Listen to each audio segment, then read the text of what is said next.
Hey guys, it's Sabrina again from the Unlive, back for another video. So I want to talk to you about some of the things that no one tells you about keto, about what it is day to day to be on keto, some of the things you can expect, some side effects or bonuses that you can also expect being on the keto diet.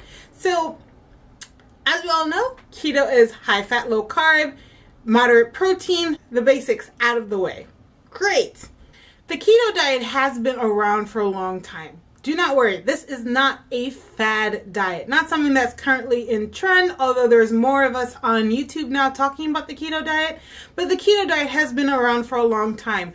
It was initially used to treat people with epilepsy and with cancer because carbs feed cancer cells.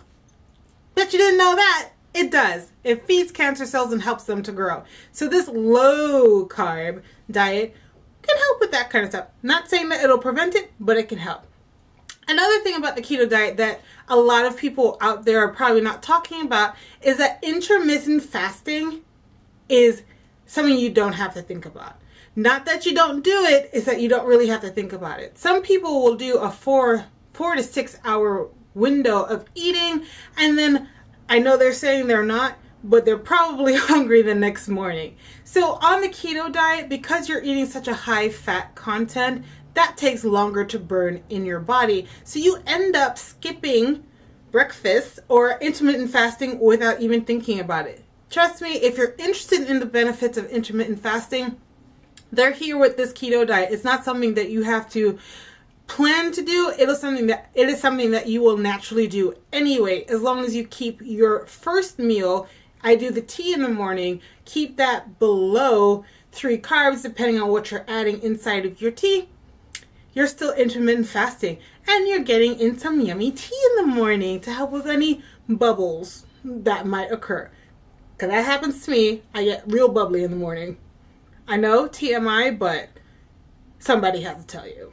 It happens. Just putting it out there. Cardio is not necessary.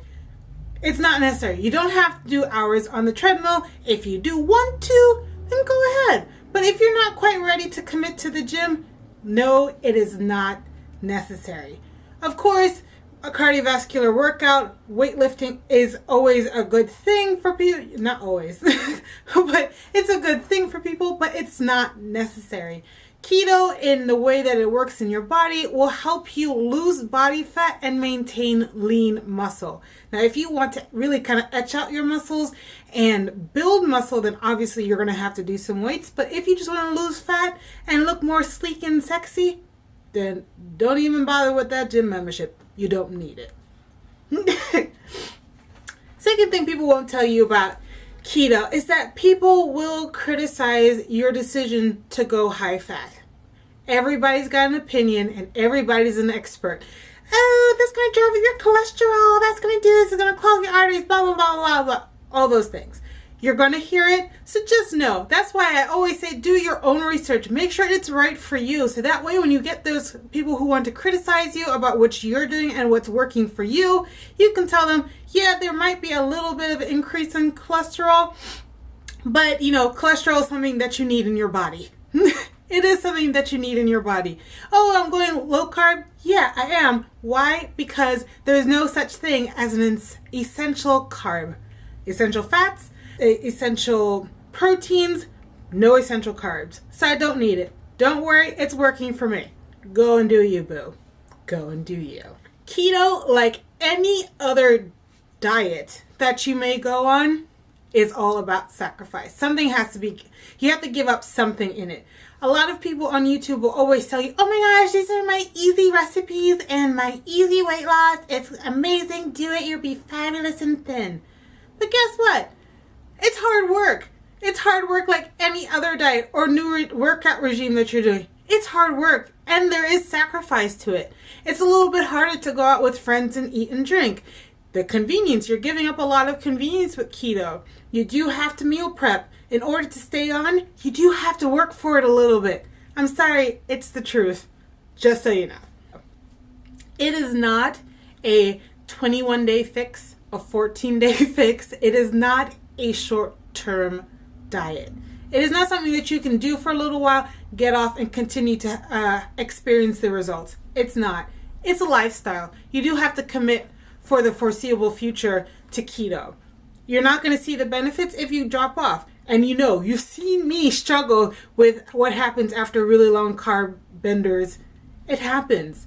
But I lose the benefits of keto when I do those things. I get the headaches again. I get the body aches, the joint pain, the swollen, the water retention. I get all of that when I drop off.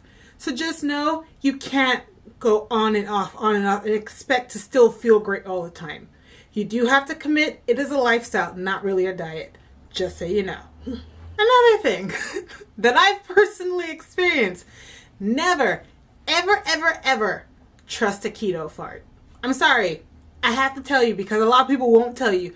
Do not trust a keto fart. Now, my personal experience, normally I don't suffer from gas. But I do know that when I start feeling those rumbles and I want to pass a little wind, I need to be real close to a bathroom because it may not just be wind. It might be something else behind it. So be careful. You've been warned. Do not trust a keto fart because it could be a whole lot more mess behind that. And you don't want to be caught off guard. So you've been warned. For my ladies out there, now this might be a plus for some people, might not be a plus for other people, but my PCOS sufferers, this is definitely a plus for you. Your menstrual cycles will change. Some people, those lucky women, experience shorter periods, shorter and lighter periods.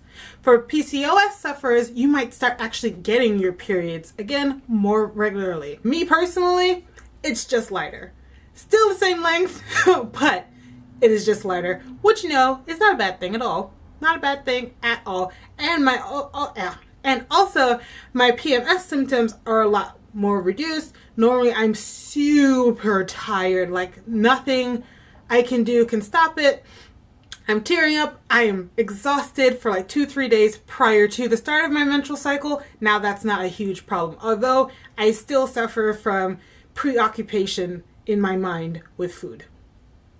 But it just happens. Another thing that people don't tell, that you might not realize about keto, although there's lots of guidelines on how to do keto, keto is actually really flexible for you. So some people issues with artificial sweeteners or alternative sweeteners, so that will stall their weight loss. But that's not true for everybody. So you can really be flexible with it. If you want to be vegetarian, vegan, you're into meat, you're not into red meat, you can make keto work for you. It's all about doing your research, looking into alternative sources of natural fats, and, keep going. There's cacao butter, there's avocado, there is all kinds of nuts and seeds that will still get you the fats that you want and let you eat in an ethical way that suits you. So don't think that you have to go buy a ton of bacon and steaks and pork chops. You don't have to. You'll never know what works for you, or it's quite tasty and you never explored it before. So try it all. You'll figure out what works for you. You'll see it on the scale. Don't you worry. Another thing about keto, the keto flu is actually preventable. I wish I knew this before, but evidently I didn't do my due diligence with my research, but the keto flu can actually be avoided. The keto flu is caused by a lack of trace minerals in your body, so sometimes you can take the supplemental form of the trace minerals. There are powders, shakes, all kinds of things. If you don't want to buy a whole bunch of stuff, then just start drinking some chicken broth or some bone broth that has all those trace minerals in it, and you can just have that and not have to suffer like I do through headaches and grogginess in your mind. I wish I knew before, but I'm doing the research for you, so now you know it is completely avoidable. So don't get caught out there with that crazy headache. Take the pills, take the juices, drink the tea, whatever. Go for it.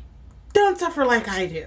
So that's just a couple of truths that I've discovered for myself as to what actually happens when you're on the keto diet. If I figure out anything else, or if you guys know some other truths about the keto diet, write them down below in the comments section. We would all love to know.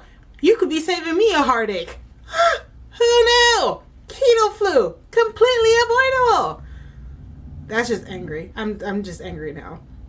So right, Write that down in the comments below. If you haven't subscribed, go ahead and subscribe. Join the family. Let's take this journey together.